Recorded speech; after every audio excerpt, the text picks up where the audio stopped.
Assalamualaikum warahmatullahi wabarakatuh. Waalaikumsalam warahmatullahi wabarakatuh. Saudaraku yang saya cintai, saya banggakan sebangsa setanah air dimanapun berada. Pada malam hari ini, hari Kamis malam atau malam Jumat 10 April 2025, kami dari Banyumas memantau situasi dan kondisi nampaknya semakin memanas. Malam hari ini saya dan teman-teman masih memantau situasi dan kondisi di Cilacap dan di Purbalingga, dua kabupaten tetangga yang masing-masing melaporkan ada ketegangan antara anak-anak bangsa dengan pendukungnya Habib.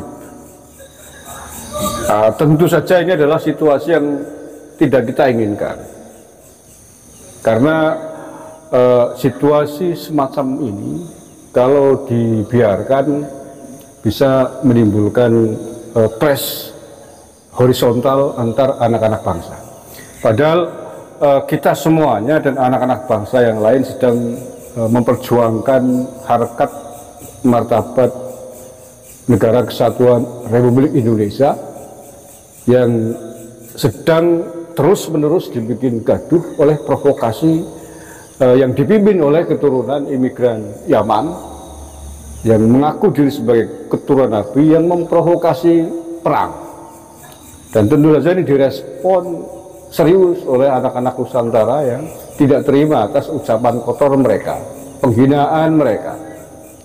Dan untuk itu pada malam hari ini kami bersama dengan Gus Fakih KRT Wiradiningrat. Selamat malam Gus. Selamat malam. Sehat? Alhamdulillah, sehat selalu. Terima kasih Gus Fakih atas kehadirannya di Banyumas sejak kemarin. Kemudian ada Mas Win dari Laskar Mataram, Mas Nanang dari Tribata Lembaga Bantuan Hukum Banyumas, kemudian ada Gus Aung dari PWI, Cucu di Ponegoro, Trah di Ponegoro, Mataram juga, dan Mas Panji dari PWI. siap. Pertama saya ingin mungkin masukan atau apapun lah dari Gus Fakih, apa sebaiknya harus dilakukan oleh aparat keamanan menyikapi situasi terkini. Saya sendiri nih Gus, malam hari ini mengendalikan laskar-laskar PWI LS Banyumas yang tampaknya sudah sangat tegang sejak sore tadi, karena ada informasi pendukung Habib katanya mempersekusi anggota teman kami di Binangun Cilacap. Malam hari ini nih, sekarang ini saya belum tahu kondisi persisnya, tapi laskar sudah meluncur ke Purbalingga.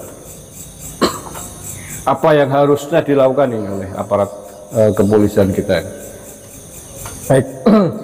Terima kasih. Assalamualaikum warahmatullahi wabarakatuh. Waalaikumsalam. Rahayu. Saya kali ini akan berbicara dengan sangat berhati-hati, karena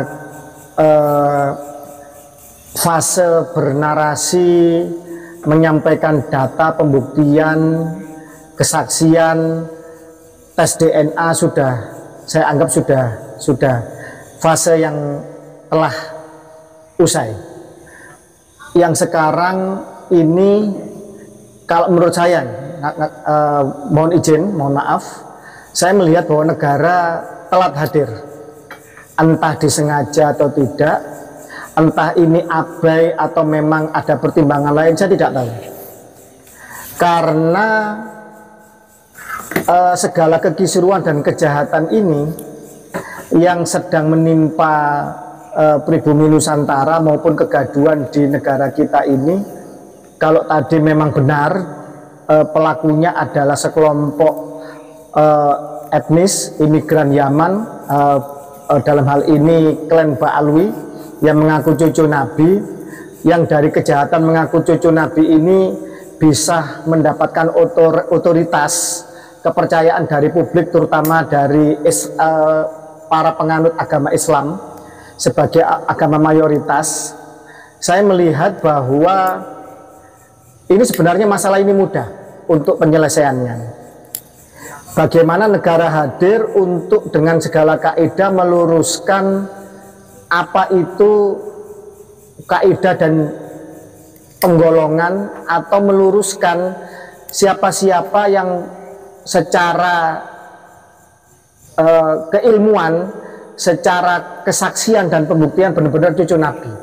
Karena di hampir semua negara Islam itu ada nakobah, ada pencatat nasab Nabi. Dalam hal ini dari jalur Imam Hasan maupun Imam Husain. Demikian juga di Yaman. Kalau tidak salah nakibnya bernama Imam Sayyid Abdul Basit Toba-Tobai Al-Hasani. Di Irak pun juga ada. Di Turki juga ada Hasimion Sayyid Munir, bekas Khilafah Utsmani.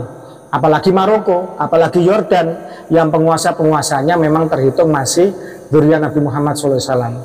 Saya menggarisbawahi Yaman sama Irak karena ini dua negara yang diklaim migrasi leluhurnya klan Ba'alwi. Jadi sebenarnya gampang saja kalau ini negara serius untuk melakukan resolusi konflik. Buatlah lembaga kenakipan kerjasama dengan seluruh nakobah dunia, hadirkan nakib dari Yaman maupun nakib dari Irak untuk memberi kesaksian, memberi stempel. Bener enggak klan Habib Ba'alwi ini diakui sebagai kebagian keluarga Nabi di Yaman maupun di Irak? Kalau tidak ya sudah selesai. Negara harus memberikan ketegasan, punishment. Barang siapa yang memalsukan asal-usul atau sejarah dan lain sebagainya, ini ada pasalnya. Ini dari Tribata sudah membuat kajian yang setebal itu, tidak tahu ini sudah dibaca apa enggak sama pemangku negara. Dan saya kan sudah masuk rekomendasi itu di pemangku-pemangku negara, entah itu Mabes Polri, entah itu BNPT, entah itu penasihat presiden, atau mungkin saya yakin sudah sampai di meja presiden. Wallahu a'lam, sudah disebarluaskan dan sudah disampaikan di medsos, ditulis dengan kajian buku dan lain sebagainya. Hingga hari ini klan Ba'alwi tidak bisa menghadirkan pembuktian bahwa dirinya diakui oleh keluarga besar, keluarga Nabi di seluruh dunia. Sebenarnya itu saja, simple. Tapi negara harus hadir, tidak bisa dibiarkan liar.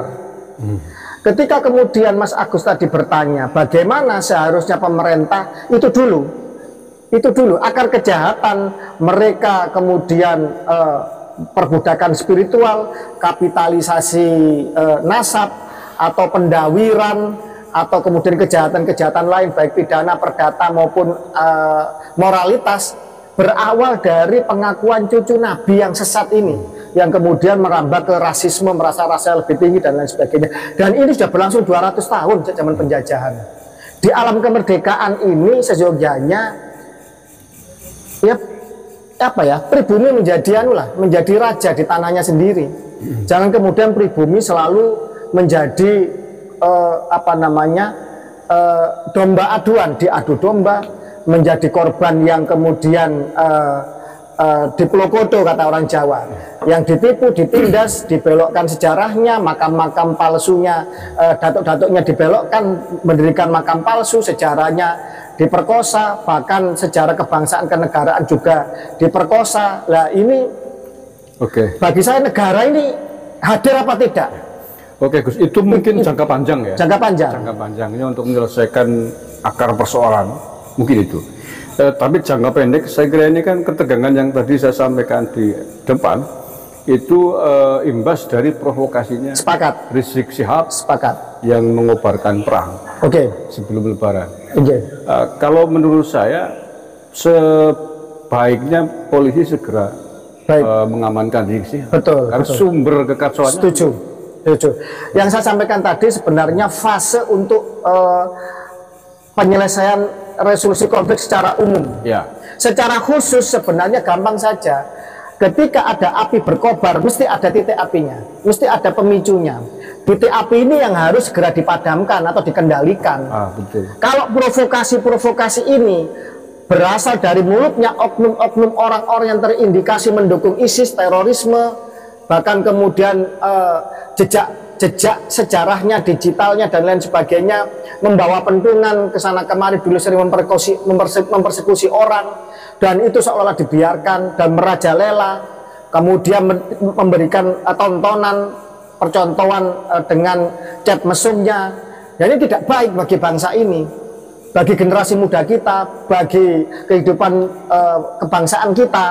Lah ini mau nggak mau ya titik api harus dikendalikan. Orang-orang yang membuat gaduh, si Rejek, Bahar, mungkin siapa saja, termasuk mungkin Robito Alawiyah sendiri juga harus dipertanyakan. Buat apa membuat organisasi pernasapan kalau tidak bisa mengendalikan orang-orang yang tergabung di situ, yang diberikan isbat nasab, ngaku cucu Nabi tapi perbuatannya jauh dari ketawadaan Nabi. Jadi itu menurut saya segera ditangkap, segera diamankan itu orang-orang yang membuat gaduh ini. Jangan pribumi yang disuruh untuk bersabar terus, untuk dinasehati, direm, segala macam perlakuan yang sebenarnya pribumi ini korban. Menjawab tantangan mereka, menjawab rasisme mereka, menjawab pembelokan sejarah mereka, menjawab bagaimana leluhur kami juga dipalsukan, juga dibelokkan, juga mencoba untuk selalu mereka terus-menerus manipulasi. Nah ini kan kalau didiamkan terus, sabar itu juga ada batasnya. Maka saya berbicara ini dengan sangat hati-hati sekali. Semoga negara sebagai sebuah kontrak sosial benar-benar menunjukkan dirinya menjalani kontrak itu. Karena dalam teori kontrak sosial Jacques Rousseau, seandainya kemudian sebuah kontrak perjanjian ini tidak dijalankan, maka rakyat sebagai pembentuk negara berhak untuk mempertanyakan keberlakuan dari kontrak sosial itu dan berhak untuk menarik atau menganulir atau memperbarui kontrak itu. Ini yang saya takutkan. Sampai kapan begini terus? Di tengah perekonomian kita dolar semakin naik, di tengah kemudian perang dagang, di tengah kemudian kasus-kasus korupsi besar yang sangat mengganggu hati nurani atau rasa empati sosial masyarakat, mengusik, melukai, dan banyaknya pejabat-pejabat yang seolah-olah abai terhadap semua ini. Nah, tinggal ini saja, tinggal ini selesaikan ini. Tangkap Rizik Syihab, nggak ada lagi. Sumbernya saya kira sumbernya di situ, dan orang-orang yang menjadi pemicu-pemicu lain yang mulutnya kurang ajar, yang selama ini tidak bisa mengontrol narasi-narasi bejatnya itu. Oke, terima kasih Gus. Saya kira saya sepakat, memang harus segera ditangkap. Saya kira Rizik Syihab untuk mendinginkan suasana yang semakin kesini semakin panas. Mas Win mungkin ingin memberikan Mas Nanang, silakan Mas Nanang. Mas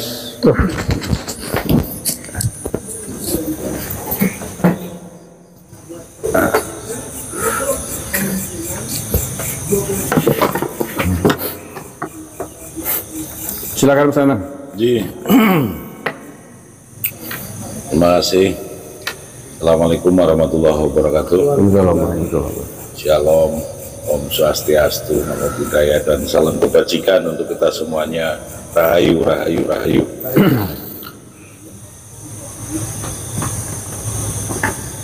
Mensikapi perkembangan di tengah masyarakat yang sampai hari ini kita bersama-sama ikut memonitor di beberapa daerah, khususnya di Banyumas dan sekitarnya.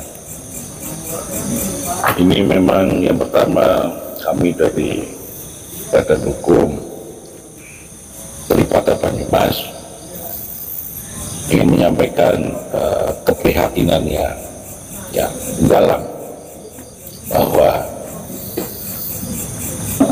apa yang terjadi di beberapa tempat, beberapa daerah tidak lepas daripada imbas daripada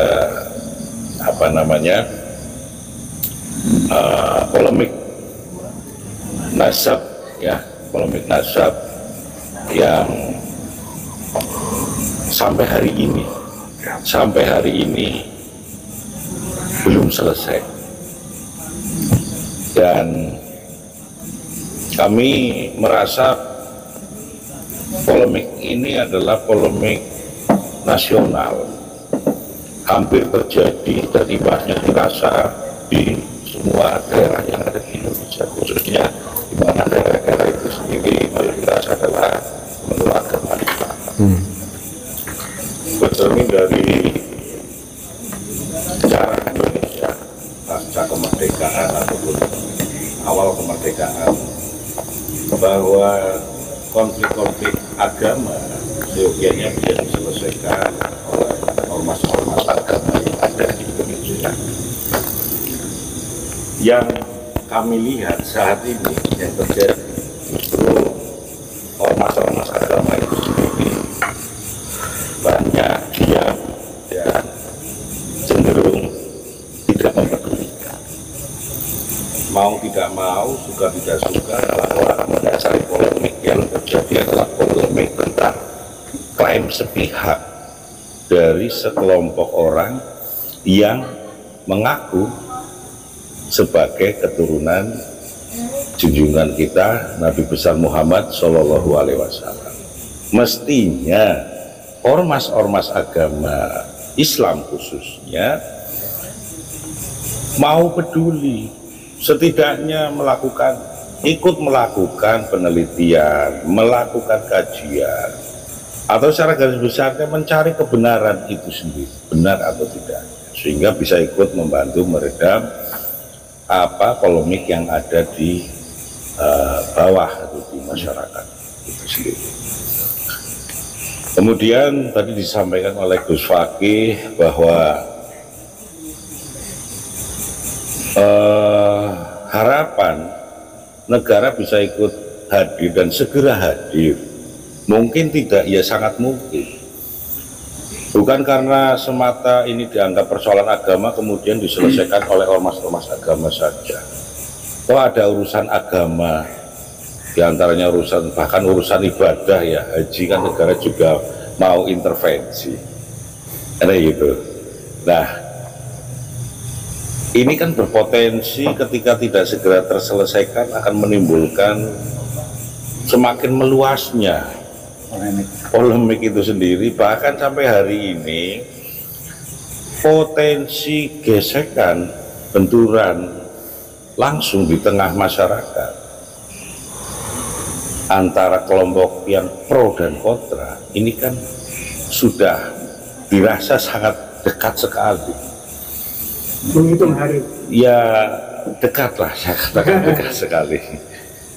Bahkan menghitung jam mungkin.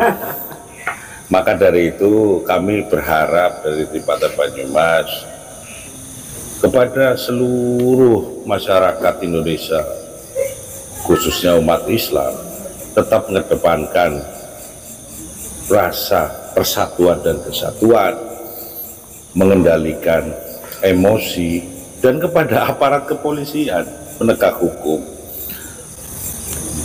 Yang pertama, kami berharap agar bisa melakukan tindakan-tindakan pencegahan dini.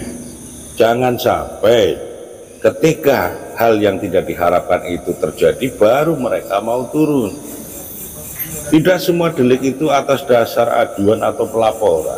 Hal-hal yang memang mengancam terhadap benturan di lapangan, mengancam persatuan dan kesatuan, mengancam kedaulatan dan sebagainya, mereka bisa bertindak sebetulnya. Ya, apalagi provokasi perang kan? Ya, itu memang sangat berbahaya di situasi sekarang. Katanya presiden kan di sistem pemerintahan kita Betul. yang punya otoritas untuk mengumumkan perang. Ya. Keprihatinan kami berikutnya adalah di saat perang global ya, baik perang ekonomi global dan lain sebagainya. Tentunya kami menyadari pemerintah sedang fokus dalam banyak hal, tetapi setidaknya dengan menugaskan kelembagaan atau kementerian yang berkompeten untuk bisa merumuskan bagaimana penyelesaiannya. Wacana tadi, diantara wacana sudah dilontarkan oleh Gus Fakih, adanya pembentukan nakoba, ataupun bahasa saya mungkin adalah pembentukan lembaga-lembaga yang melegitimasi nasab baik nasab atau keturunan dari tokoh-tokoh penting agama maupun nasab dari tokoh-tokoh penting bangsa Indonesia, sehingga tidak ada lagi akuisisi dari kelompok apapun yang dengan dasar sepihak kemudian mengklaim sebagai yaitu keturunan ataupun ahli waris atau nasabnya dari tokoh-tokoh penting agama maupun tokoh-tokoh nasional. Termasuk juga dalam hal pembelokan sejarah dan lain sebagainya. Negara juga harus memikirkan bagaimana melindungi sejarah ini secara konstitusi, sehingga tidak mudah orang klaim membelokkan siapa itu, ngaku si A adalah penemu ini, si A adalah penemu itu. Di sisi lain, catatan sejarah kita tidak seperti itu. Nah, pelindungan hukumnya secara konstitusi juga harapan kami juga harus mulai dipikirkan oleh pemerintah melalui kementerian ataupun lembaga-lembaga lain yang berkompeten. Ada lagi mengenai masalah pendakwah atau apa namanya istilahnya pendakwah ya, siar agama kan lebih cenderung ke pendakwah, mubalik dan lain sebagainya. Beberapa kegaduhan di masyarakat, beberapa polemik di masyarakat terjadi itu kan kalau kita amati dari beberapa dai atau pendakwah, ya kan, yang dalam konteks mereka berdakwah yang seyogyanya memberikan penyampaian keilmuan tentang agama, tetapi dengan leluasa mereka pun banyak melakukan dengan apa namanya upaya-upaya gerakan-gerakan politik, baik itu dengan cara menjelek-jelekan kelompok satu dengan yang lainnya, bahkan menjelek-jelekan tokoh nasional, pemimpin negara dan lain sebagainya juga mereka lakukan, berani lakukan dengan dalih berkedok pada siar-siar agama yang mereka bentuk atau lakukan di forum-forum mereka sendiri. Maka dari itu kami mengusulkan seyogyanya dalam hal ceramah itu sendiri pemerintah juga memberikan sertifikasi melalui lembaga yang berkompeten juga. Nah, karena berkaitan dengan syiar agama itu tidak hanya dilakukan oleh pemuka agama Islam, tetapi oleh agama-agama lain dan berpotensi juga, maka sangat relevan ketika pemerintah mengeluarkan sertifikasi untuk para pendakwah agama yang ada di Indonesia. Agar supaya apa? Ada batasan-batasan, ada sanksi, ada konsekuensi yang melekat ketika para pendakwah ini sendiri keluar rel dalam penyampaiannya, maka bisa saja diberikan sanksi untuk dicabut sertifikasinya dan tidak diperkenankan manggung atau memberikan ceramah di manapun juga. Itu kan teknis sekali, tetapi ada keterlibatan negara dengan ikut memikirkan, memberikan batasan-batasan dalam ceramah agama juga sangat relevan dan perlu dipertimbangkan. Oke, Mas Nanang, mungkin dalam jangka pendek waktu dekat nih situasi yang sedang sangat panas ini, masukan Mas Nanang apa ya? Saya berharap aparat penegak hukum, kepolisian khususnya, bisa bekerja lebih cepat untuk mencegah agar supaya hal-hal yang tidak diinginkan di tengah masyarakat, benturan-benturan yang tidak diinginkan itu bisa diredam. Berlaku objektif, artinya apa? Ketika ada 2 kelompok atau 3 kelompok tentunya harus memberlakukan sikap yang berimbang pada 3 kelompok itu sendiri, karena persoalan utamanya kan belum clear. Berbicara ideologi, berbicara keyakinan yang mana ranahnya ini masih jauh untuk bisa dibuktikan secara keilmuan. Ini kan juga panjang prosesnya. Kalau provokasi perang yang disampaikan oleh Rizik Syihab itu bisa nggak secara hukum aparat langsung menangkap Rizik Syihab? Ya mestinya ambil tindakan. Mestinya ambil tindakan. Dia kan terang-terangan secara verbal.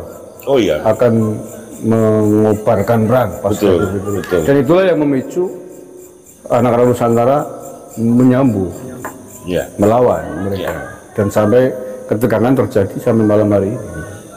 Sedikit mungkin agak sudut pandang berbeda. Ketika kepolisian masih mengedepankan prinsip no viral no justice, maka yakinlah terhadap orang-orang atau kelompok-kelompok atau masyarakat Indonesia yang mengecam dengan kelompok Rizik Syihab, ya, atau pernyataan daripada Rizik Syihab pasti akan berbondong-bondong untuk meminta segera ditangkap dan diproses hukum. Pasti. Oke. Jadi sependapat saya kira bahwa aparat harus bertindak tegas kan secepatnya pada Rizik Syihab. Ya tentu saja dengan aksi nyatanya menangkap kan. Karena telah secara nyata memprovokasi massa untuk melakukan perang. Nah ini yang sampai malam hari ini menjadi sangat tegang di Jawa Tengah, di Japanto khususnya.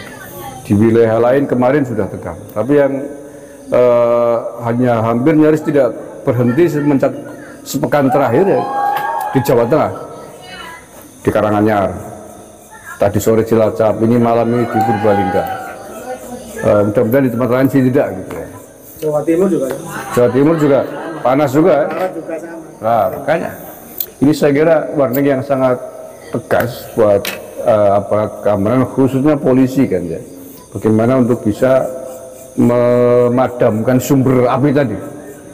Ya sumbernya siapa lagi kalau bukan provokatornya itu.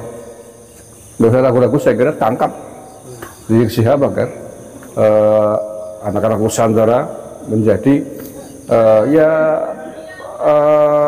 merasa tidak terancam lah, atau agar merasa puas bahwa provokator telah ditangkap, merasa terlindungi gitu, merasa aparat hadir ketika ada orang yang memprovokasi perang gitu loh. Oke, saya kira itu sepakat saya. Mas Gus Aung mungkin mau nambahin? Ya.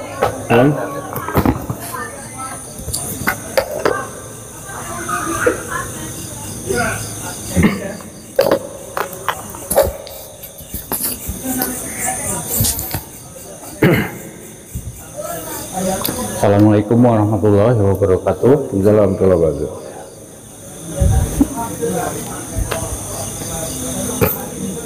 Saya mungkin akan menambah sedikit apa yang disampaikan oleh Gus Wakih tadi. Memang apinya itu yang harus dipadamkan gitu. Rizik Syihab tangkap. Kita semua di sini itu sudah capek menahan anggota-anggota kita, teman-teman dari pribumi untuk tidak bergerak, untuk tidak terprovokasi gitu. Tapi apapun itu, kalau pemicunya tidak ditangkap, kita yang ditakutkan tuh mereka tidak sabar gitu loh. Kita sudah berusaha, tolong tangkap itu si Rizik dulu.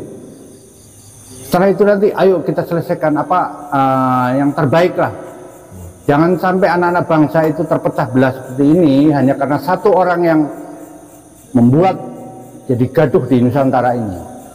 Itu aparat harus bertindak, harus turun. Kita tidak bisa seperti ini terus gitu. Paling itu yang harus kita sebar. Di Banyumas ini udah panas sekali nih. Banyumas, Cilacap, Purbalingga, dan daerah lain. Itu kalau aparat nggak cepat-cepat bertindak, itu apa yang ditakutkan kita itu terjadi gitu. Ini kita udah dari tadi tuh nahan.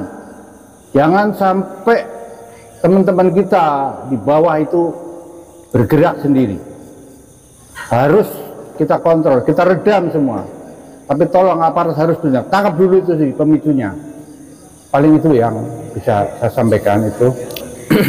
Assalamualaikum warahmatullahi wabarakatuh. Terima kasih Gus Aung. Saya kira sepakat saya bahwa pemicunya memang harus ditangkap untuk meredakan situasi. Mas Panji nambahin? Enggak? Oke, terima kasih. Saya kira sangat jelas, tegas pesan dari Banyumas untuk aparat kepolisian, khususnya di Mabes Polri dan seluruh jajarannya. Pro kontra antara kelompok yang pro dengan Ba'alawi dengan yang tidak, yang kontra Ba'alawi, semakin hari semakin meruncing dan mencapai puncaknya ketika salah satu pentolan dari Ba'alawi ini, yakni Rizik Syihab, mengobarkan perang kepada anak Nusantara. Jadi tidak. Jadi tidak. Ya. Kalau memang menangkap Rizik Haris dengan adanya laporan, siap-siap saja sabar sampai merupakan ada laporan polsek ke polres. Oke, Mas Nana, terima kasih.